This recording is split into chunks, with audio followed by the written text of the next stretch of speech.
খাটাতে হবে।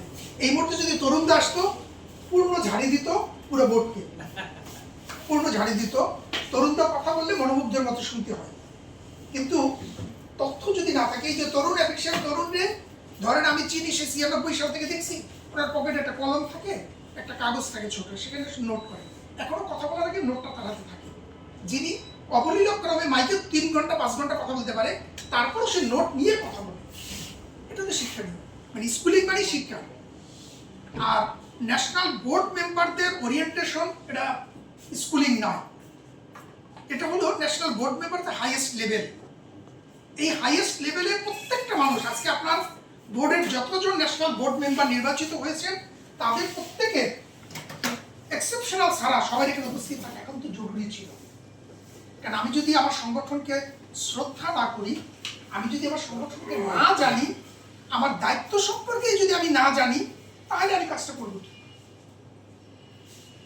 এখন আমি ইউনিভার্সিটিকে বলবো আপনি মোবাইলটা যদি একটু রাখতেন তাহলে কথা বলতে সুবিধা হবে। আচ্ছা, আমি যে কথাটা বলবো, যেহেতু আমার বলাটা একটু সহজ হলো, এই জন্য আমি ভাগ্যবান ব্যক্তি যিনি ন্যাশনাল বোর্ডের প্রত্যেকটা মানে পদ কাজ করা, নির্বাচিত হয়ে কাজ করছি, মানে মনোনীত নয়, প্রত্যেকটা পদে আমি নির্বাচন করে নির্বাচিত হয়ে কাজ করেছিলাম। অতএব সেই অভিজ্ঞতার আলাপে আমি কিছু কথা বলি। প্রথমত হলো, একজন ইউনিভার্সিটির পক্ষেই সংগঠনের সারা বছরের কর্মকাণ্ড বেসিক্যালি নির্ভর করে ইউনিভার্সিটির উপরে। এই একমাত্র দপ্তর, যে দপ্তর সংগঠনকে পরিচিতি এনে দিতে পারে, সংগঠনকে পূর্ণ বছর কর্মক্ষম রাখতে পারে। 365 দিন কর্মক্ষম রাখার একমাত্র দপ্তর হল ইউনিভার্সিটি। কারণ একটা ক্লাবের প্রেসিডেন্টকে উনি যে কোনো সময় ফোন দিয়ে বলতে পারে যে আপনি এই কাজটা ভাই কালকে কইলেন, আপনার এই কাজটা কোন করছেন, এই প্রোগ্রাম নিলেন কিনা। কারণ ওনার আন্ডারে হলো সবাই। সার্ভিস ডিরেক্টর ফোন করবে শুধু সার্ভিসের জন্য, কিন্তু ইউনিভার্সিটি ফোন দিতে পারবে তার যে কোনো কাজের জন্য, যেটা কিন্তু আর কোনো বোর্ড মেম্বারের মানে দপ্তরের মধ্যে পড়ে না। একমাত্র দপ্তর পড়ে ইউনিভার্সিটি। ন্যাশনাল অ্যাসোসিয়েশনকেও কর্মক্ষম রাখতে হলে ইউনিভার্সিটির সহযোগিতা লাগবে। ইউনিভার্সিটির সহযোগিতা ছাড়া ন্যাশনাল প্রেসিডেন্টের পক্ষে সারা বছরে কর্মকাণ্ড পরিচালনা করা সম্ভব নয়। অতএব তার দপ্তরের জায়গায় তিনি কিন্তু অত্যন্ত গুরুত্বপূর্ণ একজন ব্যক্তি। আমরা প্রত্যেকেই গুরুত্বপূর্ণ, প্রত্যেক যার যার জায়গায় গুরুত্বপূর্ণ, কিন্তু কার্যক্রমের ক্ষেত্রে ন্যাশনাল বোর্ডের মধ্যে কার্যক্রমে সবচেয়ে বেশি গুরুত্বপূর্ণ হলো ইউনিভার্সিটি। কারণ আপনি ফেলোশিপের প্রোগ্রাম করবেন, আপনি পিকনিক করবেন, আপনি জাতীয় দিবসগুলো পালন করবেন। জাতীয় দিবস কিন্তু শুধু 21শে ফেব্রুয়ারি, 16ই ডিসেম্বর আর 26শে মার্চ নয়। জাতীয় দিবস কিন্তু অসংখ্য প্রোগ্রাম আছে। অর্থাৎ সেই কাজগুলি কিন্তু ইউনিভার্সিটির বের করা উচিত।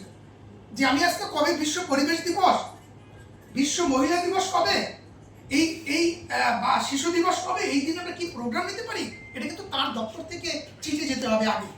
ক্লাবগুলিকে ইন্সপায়ার করার জন্য, ক্লাবগুলিকে কার্যক্ষম করার জন্য ওই ব্যক্তি কিন্তু মেইনলি দায়িত্বটা পালন করে। এবং আমি এর মাঝখানে আমি সাবজেক্টের বাইরেও 2-4টা কথা বলি, যেহেতু আমরা প্রয়োজন চলে আসে, এই জন্য আমরা যার যার দায়িত্ব তাকে পালন করতে দেই না। আর যার যার দায়িত্ব তাকে পালন করতে না দেওয়ার কারণে আমাদের মানে সুপারসিড করা, অর্থাৎ মানে এইটা কোনো ব্যাপার না, এরকম একটা মানসিকতা চলে আসে, যার জন্য সংগঠনের আজকে অবস্থা হয়েছে। আমরা নিয়মকে মানি না, আমরা নিয়মের কথা বলি কিন্তু আমি নিজেই মানি না, সুন্দর কথা বলি আমি মানি না। এই জন্য আমি বলবো যে আমরা যে যার দপ্তর, আমি ন্যাশনাল প্রেসিডেন্টকে অনুরোধ করবো, আপনার ন্যাশনাল সেক্রেটারি সার্কুলার দিবে, কিন্তু ইউনিভার্সিটি দপ্তরকে ইউনিভার্সিটি সার্কুলার অবশ্যই যেতে হবে। ন্যাশনাল সেক্রেটারির আগে ইউনিভার্সিটি সার্কুলারটা যাবে, তারপরে ন্যাশনাল সেক্রেটারি সার্কুলার দিবে। আমরা ন্যাশনাল সেক্রেটারিকে মনে হয় প্রত্যেকটা দপ্তরের সেই জন্য মানে একমাত্র অভিভাবক, সে একা শুধু সার্কুলার দিয়ে দেয়, এভাবে তো সংগঠন হবে না। সংগঠনকে যদি আপনি উজ্জীবন করতে চান, তাহলে যার কাজটা তাকে আগে করতে হবে, করাইতে হবে। হ্যাঁ, উনি সময় পাচ্ছেন না, ওনার চিঠিটা ন্যাশনাল সেক্রেটারি পোস্ট করে দিবেন, ওনার চিঠিটা তাকে দেখিয়ে ন্যাশনাল সেক্রেটারি আগে পোস্ট করবেন, সমস্যা নাই তো। এনআইডির চিঠিটা ন্যাশনাল সেক্রেটারি পোস্ট করবেন, কিন্তু আগে এনআইডির নামে করবেন, আগে এনএসডির নামে করবেন, তারপরে তারটা করবেন। কিন্তু আমি এনএসডি কোনো সার্কুলার দিবে না, এনওয়াইসিডি কোনো সার্কুলার দিবে না, সব ন্যাশনাল সিনেট সার্কুলার দিবে, এই জন্য সংগঠনটা পুঞ্জীভূত হয়ে যায়। কারণ ওই লোক জানে না যে আমার কি কাজ। একটা ক্লাব লেভেলের সার্ভিস ডিরেক্টর জানে না মেম্বারশিপ অ্যাটেন্ডেন্ট ডাইরেক্টরের কি কাজ, এটা হচ্ছে ক্লাবের মেম্বারশিপ অ্যাটেন্ডেন্ট জানেই না। এগুলি এনওয়াইসিডি জানাবার স্কোপ তার আছে 100%। আমি মনে করি এই জন্য আপনি যদি আপনার সঠিক দায়িত্বটা পালন করেন, শরীফ একজন অসম্ভব কি বলে অ্যাক্টিভ অ্যাপেক্সিয়ান, জানা অ্যাপেক্সিয়ান। কনস্টিটিউশনাল আমার ধারণা যে হয়তোবা মানে আমার মতো যদি অনেকদিন না করে থাকে, তার কনস্টিটিউশনের প্রতি ধারা শরীফ খুব ভালো করে জানে। আমি যখন আমার আমি যখন গ্লোবালের চেয়ারম্যান হিসেবে দায়িত্ব পালন করেছিলাম, আমি শরীফের অনেক হেল্প নিয়েছি, অনেক কাজে আমি অনেক সময় অনেক হেল্প নিয়েছি। আমি যখন গ্লোবালের চেয়ারম্যান হিসেবে দায়িত্ব পালন করার সময়, ভাইস চেয়ারম্যান হিসেবে দায়িত্ব পালন করার সময়, কারণ নিয়েছিলাম কেন, শরীফ কিন্তু তখন ন্যাশনাল বোর্ডের ওইরকম কোনো ব্যক্তি ছিল না। কারণ কাজের জন্য আমাদের কিছু লোক দরকার, যে লোকটা যে কাজটা পারে তাকে দিয়ে সেই কাজটা যদি করি তার কাজটা আরো ভালো হয়। এখন আমাদের মধ্যে কি গো কাজ করে, আমি ন্যাশনাল প্রেসিডেন্ট, আমি কেন এখান থেকে পানির গ্লাসটা এখানে সরাই রাখবো, এইটা যদি আমি না করি, পানির গ্লাসটা আমি ধরতে গেলে ও কিন্তু আগাই আসবে, আসামে ধরে আমি রাখতেছি, তাই না? কিন্তু আমি যে ধরতে গেছি, এতে কিন্তু ওই না পিছনে একজন বুঝবে যে ন্যাশনাল প্রেসিডেন্ট তো তখন অহংকার নেই, উনি তো কাজ করে সবার জন্য, তাহলে আমি কেন করছি না, আমি কেন এই জায়গাটা পরিষ্কার করছি না। আমি কথা বলতে চাচ্ছি এই জন্যই আমাদের মধ্যে নামাজের টাইম, আমি সম্ভবত আমি কি 1-2 মিনিট দিতে পারি? তা আমি এই জন্য আর সাবজেক্টের খুব ভিতরে ঢুকলাম না, আমি শুধু মধ্য কথায় একটা কথাই বললাম, অ্যাপেক্সিয়ান শরীফ যদি সারা বছর অ্যাক্টিভ থাকে তাহলে আপনার সংগঠন অ্যাক্টিভ থাকবে। এবং আমি আমার ইউনিভার্সিটি কালের কথা বলি, আমি যখন ইউনিভার্সিটি ছিলাম তখন ন্যাশনাল প্রেসিডেন্ট ছিল জুয়েল, আসামের জুয়েল। আপনারা হয়তো অনেকে জুয়েলের নাম শুনছেন। জুয়েল হলো যে তার এই কাজটা করতে ওইটাই করবে। আমি যখন পিকনিক করবো বললাম, আমি বললাম যে আমি পিকনিক করব এবং আমার পিকনিকে 500 লোক উপস্থিত থাকতে হবে। জুয়েল বললে ঠিক আছে করো, কোথায় করবা? আমি বললাম যে সোনারগাঁয়ে করবো। সোনারগাঁয়ে ওখানে একটা প্রোগ্রাম করবে এবং চাঁদা করবে আমি 200 টাকা সর্বোচ্চ, যাতে সবাই অংশগ্রহণ করে।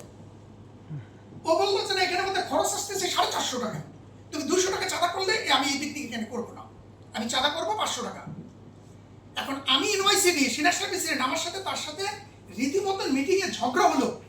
এবং আমাদের মধ্যে যে কথাটা বললাম যে আমরা যত যা কিছু করতাম এই কনস্টিটিউশনের জন্য করতাম, এটা সব এই ভিতরে, এখানে এমন ঝগড়া করতাম আপনারা দেখলে মনে হবে যে একজন মুখও দেখবে না, কিন্তু এই গেটটার বাইরে যখন বেরোতাম আমাদের মধ্যে এখানে কি হয়েছে তার 3 পরিমাণ কারোর মধ্যে থাকতো না।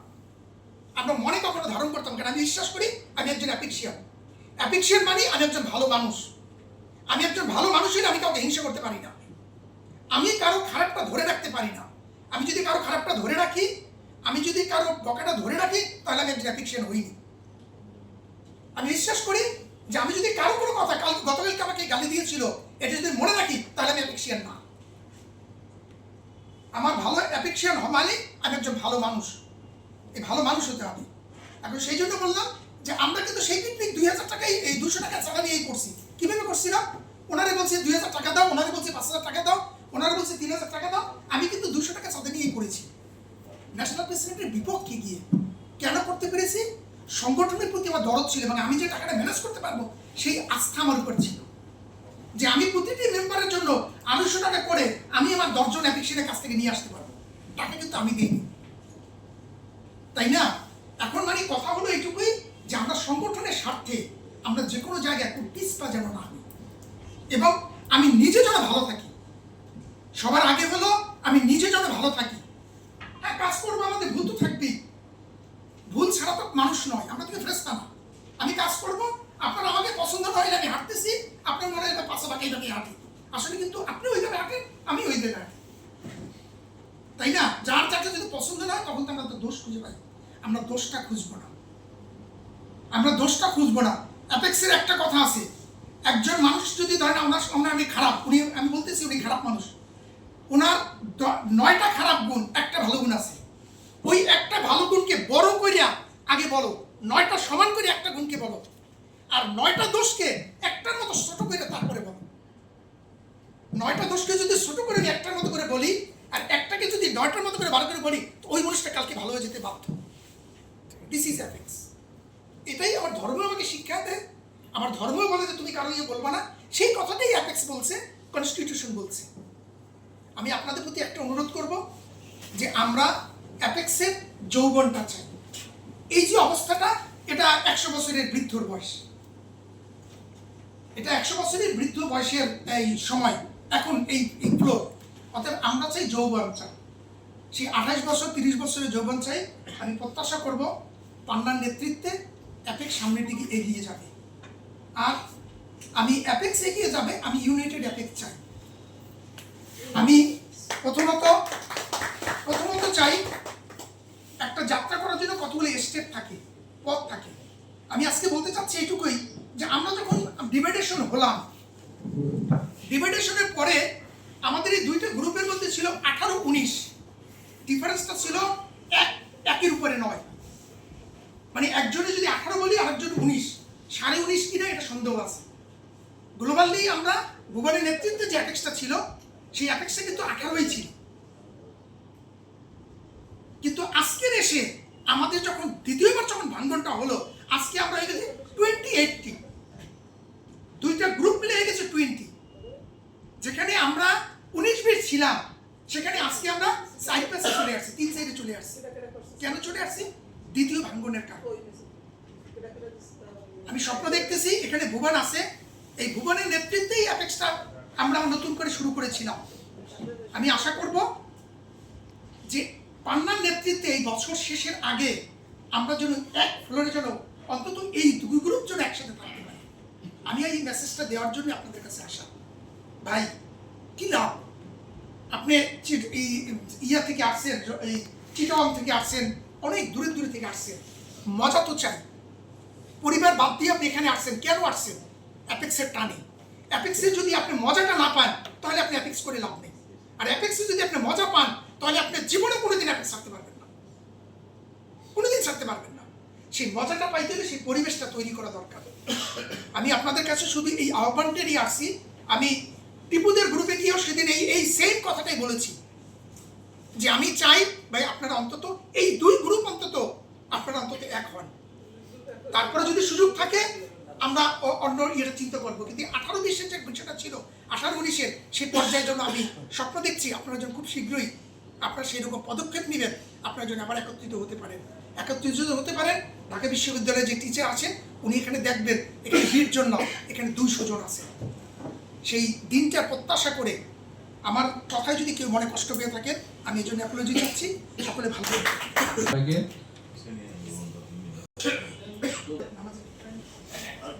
অনুরোধ করছি ভুবনলাল ভাই।